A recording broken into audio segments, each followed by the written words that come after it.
कोलकाता के RG Kar medical college में trainee doctor के रेप मर्डर मामले पर सुप्रीम कोर्ट ने 22 अगस्त को सुनवाई की। इसके बाद एम्स के डॉक्टरों ने 11 दिन से चल रही हड़ताल खत्म कर दी है। इससे पहले सीजेआई ने सुनवाई के दौरान डॉक्टरों से काम पर वापस आने की अपील की थी। उन्होंने कहा था, डॉक्टर काम पर लौट आए। अस्पतालों की स्थिति जानता हूँ मैं खुद एक सरकारी अस्पताल के फर्श पर सोया हूँ जब मेरे परिवार का एक सदस्य बीमार था। सीजेआई ने केंद्रीय स्वास्थ्य मंत्रालय को कोलकाता रेप मर्डर केस में पश्चिम बंगाल की मुख्यमंत्री ममता बनर्जी ने प्रधानमंत्री नरेंद्र मोदी को चिट्ठी लिखी है।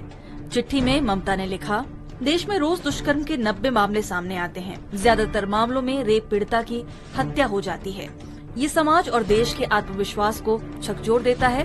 हमारा कर्तव्य है कि महिलाएं सुरक्षित महसूस करें। इसे रोकने के लिए कड़ा कानून बनना चाहिए, जिसमें इस तरह के जघन्य अपराध करने वालों को कड़ी सजा का प्रावधान हो। पूरा वीडियो देखने के लिए डाउनलोड करें दैनिक भास्कर ऐप।